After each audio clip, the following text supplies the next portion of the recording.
Muy buenas. Antes que nada agradecer a todo el que se ha dado cita en este pequeño video.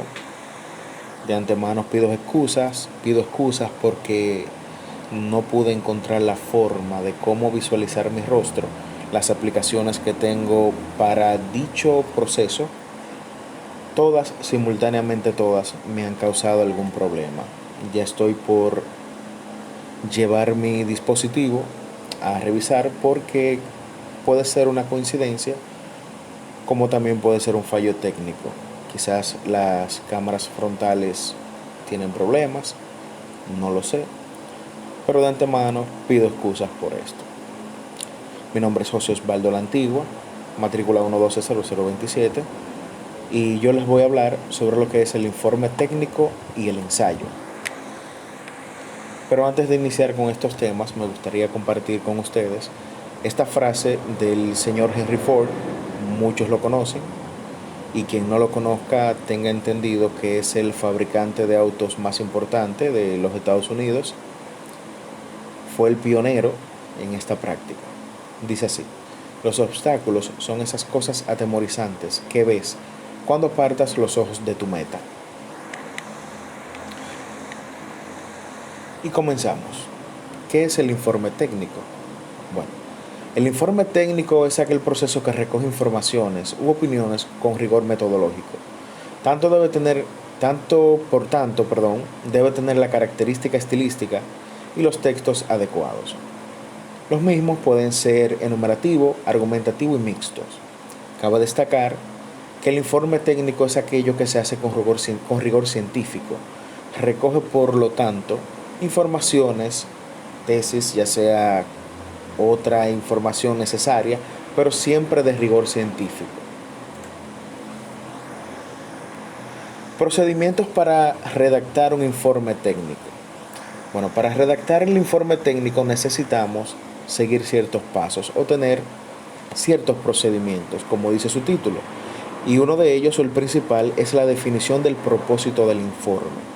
Con esta definición de propósito debemos tener en claro qué queremos con el informe, qué buscamos, qué es lo que necesitamos informar.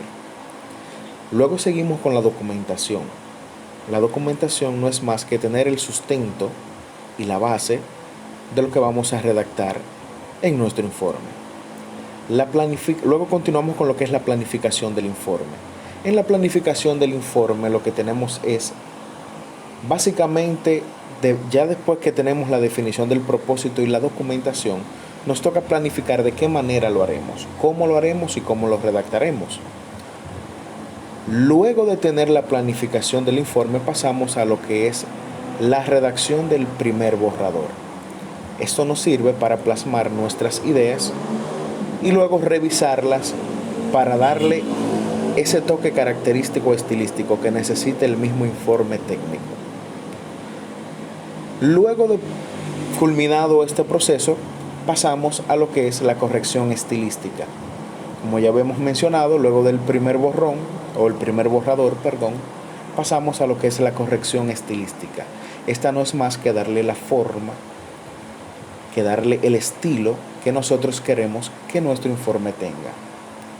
Luego de este proceso, procedemos a ver lo que es la autocrítica o evaluación, que no es más que nosotros leer y releer nuestro informe para dar nuestro punto de vista, nuestra evaluación, si está diciendo lo que queremos, de la forma que queremos y hacia quién lo queremos.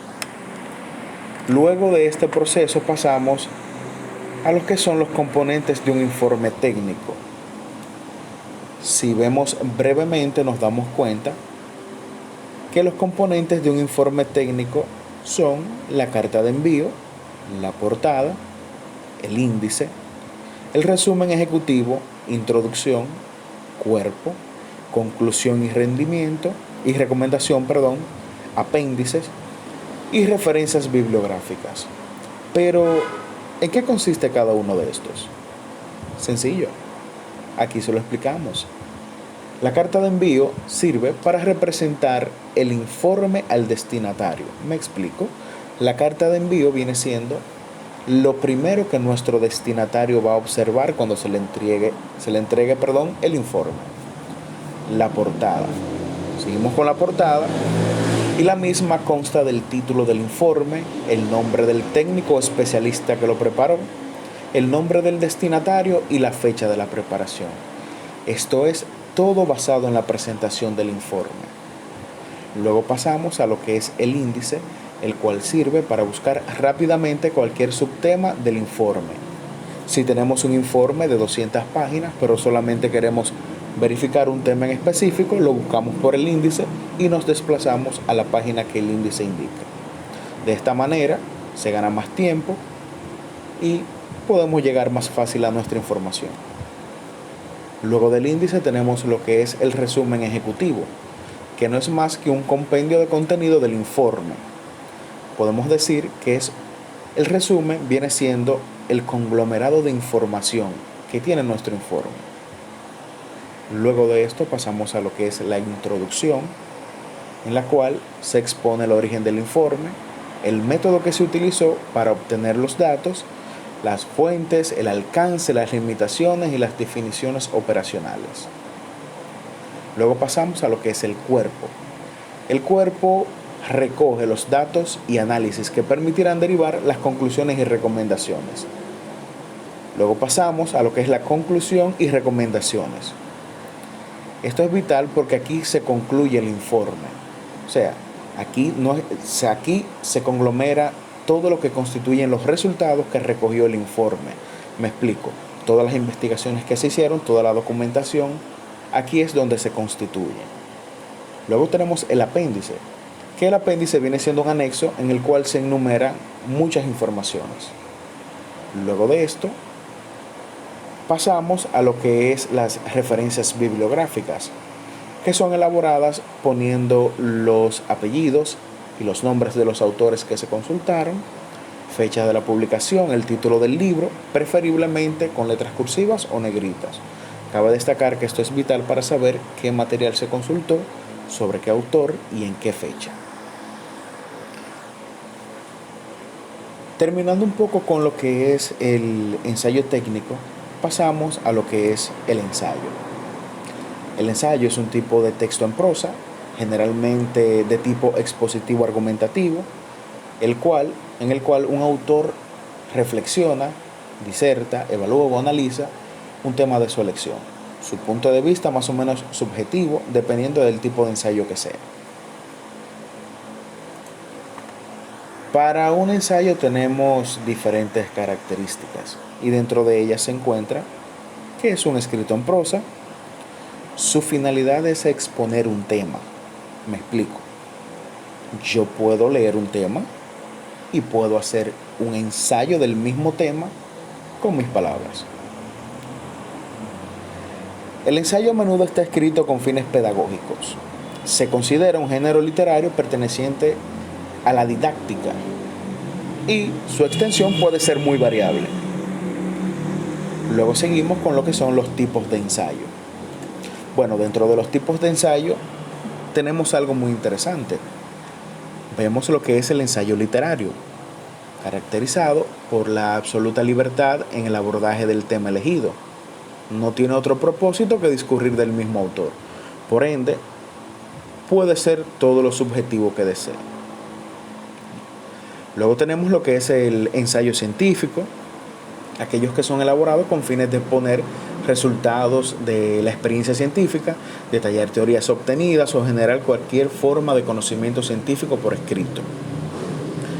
Este tipo de ensayo, por lo general, es usado por investigadores, científicos, efectivamente, doctores especialistas, incluso es utilizado hasta en la rama militar. Luego pasamos a lo que es el ensayo académico, el cual en nuestro mundo estudiantil es muy utilizado. Bueno, este es similar al científico, pero en caso de comunidades intelectuales, escolares o universitarias, que ponen a prueba sus dotes investigativas mediante la redacción de ensayos de corte formal, expositivos, obviamente, rigurosamente metodológico, como son las tesis de grado. Si podemos analizar este tipo de ensayos, nos damos cuenta que es el más utilizado en colegios y universidades o en cualquier tipo de, digamos, diplomado y otros tipos de capacitaciones. Todo depende del tipo de capacitación que sea y del tiempo que vayan a tardar. Luego de los tipos de ensayo, tenemos lo que es la parte de un ensayo. En las partes del ensayo podemos tener lo que es la introducción, que es la parte del ensayo que indica al lector el propósito del escrito. Esta es la parte que da como un breve acercamiento, un preámbulo de lo que se va a tratar en dicho ensayo. Esto le abre como una puerta para que el lector sepa de qué se va a tratar en este ensayo. Luego tenemos el nudo del desarrollo o el desarrollo. En el nudo tiene lugar el desarrollo de los aspectos que indican en la introducción. Me explico. En el nudo se va a desarrollar lo que se introdujo en la introducción, valga la redundancia. Luego de que la introducción te da una pequeña visualización de lo que se tratará en dicho ensayo, el nudo te desarrolla todo pormenorizado. Luego tenemos lo que es el cierre o conclusión. En este caso la conclusión es el último párrafo del ensayo y debe recoger las ideas que se presentaron en la tesis. Es decir, el ensayo debe de tener un compendio, vamos a decir así, de las ideas que se trataron, que se investigaron, que se analizaron, o simplemente de lo que se leyó. Debe de tener una conclusión, un resumen bien elaborado donde se culmine de buena manera todo lo que se ha expuesto en el ensayo.